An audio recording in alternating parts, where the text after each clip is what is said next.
Hey, are we filming today? I may have forgotten. Sorry about that. Well, now that I'm here, there's something I'd like to talk to you all about today. It's not necessarily the usual, so pardon if you were looking for something else, but today I'd like to talk about the Funimation and Crunchyroll merger. Recently, well, not so recently, in February, the platforms officially merged and folded under the name of Crunchyroll now. So the platform of Funimation no longer exists. Everything that used to exist on Funimation now lives on Crunchyroll. And about 2 years ago is when the merger started, about March 2022. I did a video back then on what I thought was going to happen to the space, where you were going to be able to access anime, and where you could already access anime at that time, but how much it's actually fundamentally changed specifically for fans. In this video, we're going to talk about the effects that the Crunchyroll and Funimation merger had on fans and how other companies are affecting fans in order for them to be able to access their anime today. And the main thing that we're trying to answer in this video is, was this merger actually good for fans? Because, they said this is going to be great for anime fans. It was going to make anime more accessible to us, not at a high cost.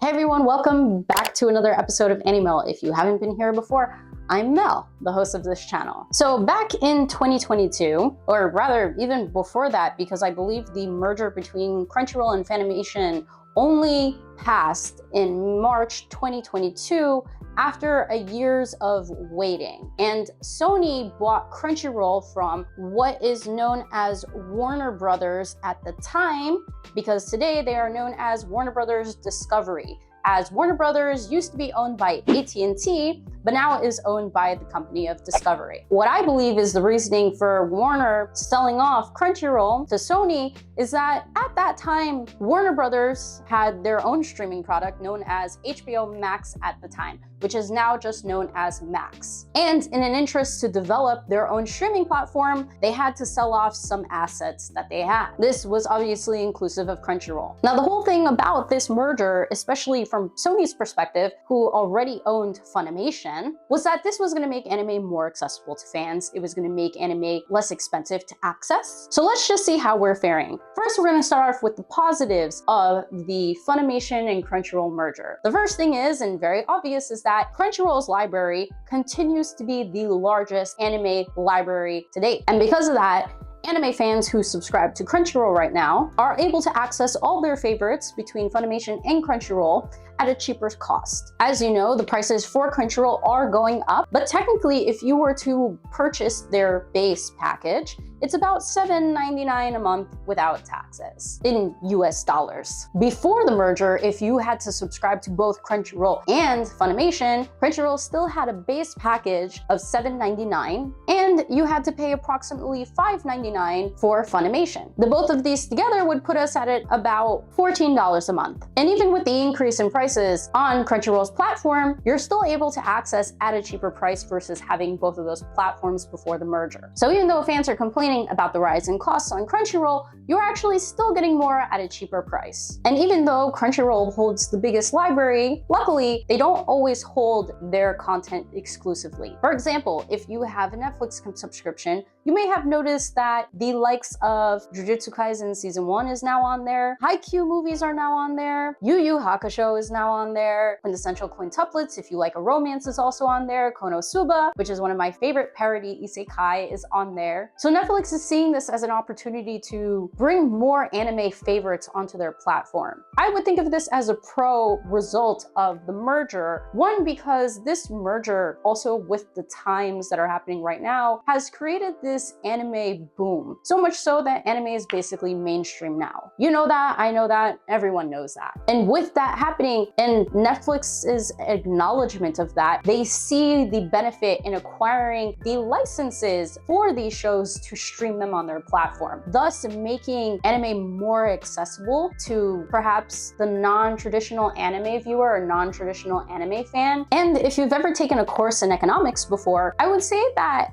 the boom in in anime interest and it becoming mainstream has also prompted Netflix to increase either the quality of the animation or anime projects that they're working on, or the ones that they are acquiring and licensing for their platform. For example, they have been said to be, or rumored to be, acquiring Sakamoto Days that will be airing in January 2025 on their platform. Additionally, they've had some really popular hits from this year like Blue-Eyed Samurai, Delicious in the Dungeon, which has been a sleeper. If you haven't seen that yet, go watch it. My Happy Marriage is a wonderful romance that is exclusive to Netflix. And The Grimm Variations, which was animated by Wit Studio, which is a creative take on the Grimm fairy tales. So with Crunchyroll making things so much more competitive for other streamers that want to get into anime, they have to be more conscientious of the quality of anime that they're putting out there. And like in any basic economics class, the whole reason that economics does not promote the ideas of monopolies and duopolies is because they become complacent with their offerings, which essentially could lower the quality of the product or service that they offer. So more competition means higher quality anime for all us viewers. And even though the One Piece live action may have been in the works before the Crunchyroll and Funimation merger, the fact that it was so immensely popular and generated so much viewership for Netflix, they have fully jumped on board the One Piece train. So much so that they are bringing One Piece, like the latest episodes and seasons of One Piece, onto their platform,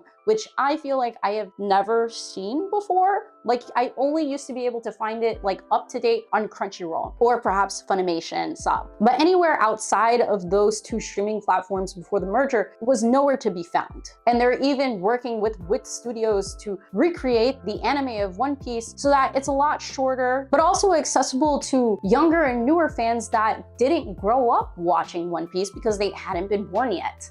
Or people who want to be on board with One Piece but just feel like it's so far gone after 1,000+ episodes for them. Now, with that being said, there are definitely some negatives of this merger that I personally see, and perhaps you as a fan have been seeing happening in the fandom, in the industry, whatever you want to call it. So during that time that Warner Brothers was trying to sell off Crunchyroll to Sony, AMC, if you're familiar with them, an American company, decided to buy Sentai Filmworks. Sentai Filmworks owns HIDIVE, which you may be familiar with as another anime streaming platform. And this merger happened or started 2 months before the Funimation and Crunchyroll merger was approved, because it was pending for about a year. And when that did happen, at some point, I want to say in 2022 or maybe early 2023, Sentai Filmworks / HIDIVE decided to say, hey, Crunchyroll, we know we've been doing this partnership with you with this platform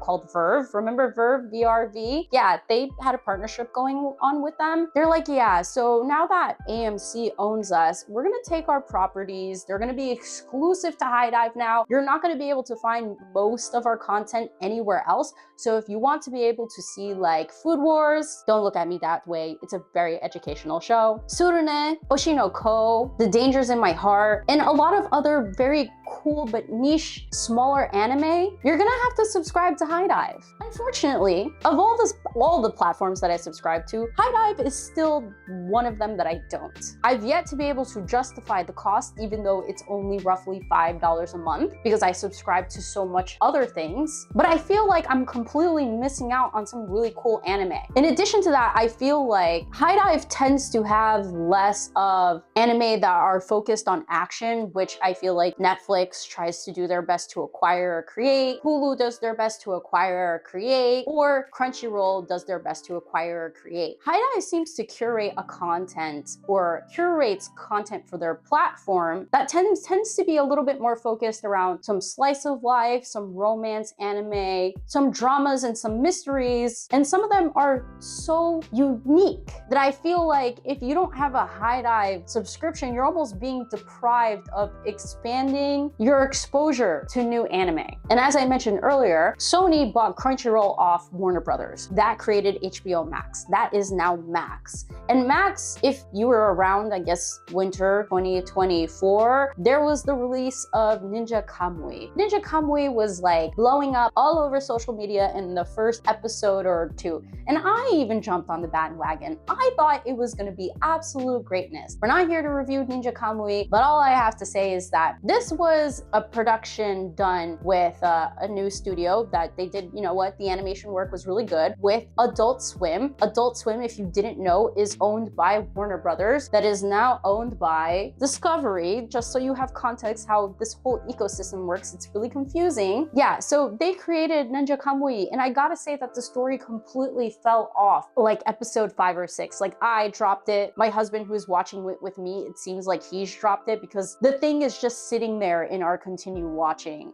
And this is an example of what we may have to look forward to, because Max has kind of stated that they want to produce 5 to 10 animes a year now for their platform. And the next one that we'll be looking forward to seeing on Max is Suicide Squad Isekai, which comes out June 27th. And while the animation looks very nice for that too, it's being done by Wit Studio. So we will see what Suicide Squad Isekai has to bring to us June 27th.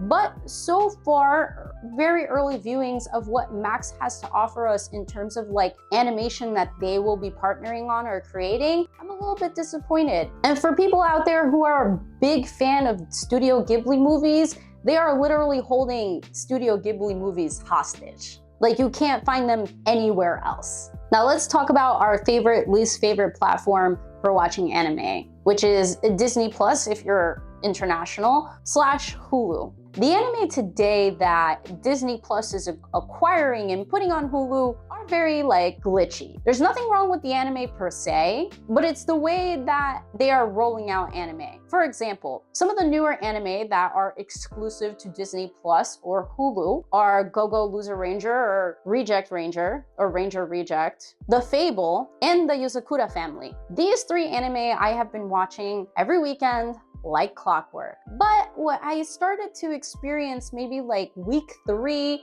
of the spring season is that some of the captions would lag. Some of the captions were also not correct. Like, if you watch the latest episode of Go-Go Loser Ranger, there's this line that was not essentially or not accurately translated. And you can reference the manga for these lines just to get a sense as to what the translation should be. I don't know if the creators or the studio or Kodansha, who is the publisher for Go-Go Loser Ranger, gave feedback on how to translate it. But even in hearing it, if you understand a few words in Japanese, I didn't understand why they chose to like translate / not translate that specific line. It was really weird. And as I mentioned, the captions can also be extremely laggy. An example being in watching episodes 3 and 4 of The Fable, I often found myself like pausing, reading the caption, and then trying to remember what I heard before, and then connecting when they said the line that was now being like captioned.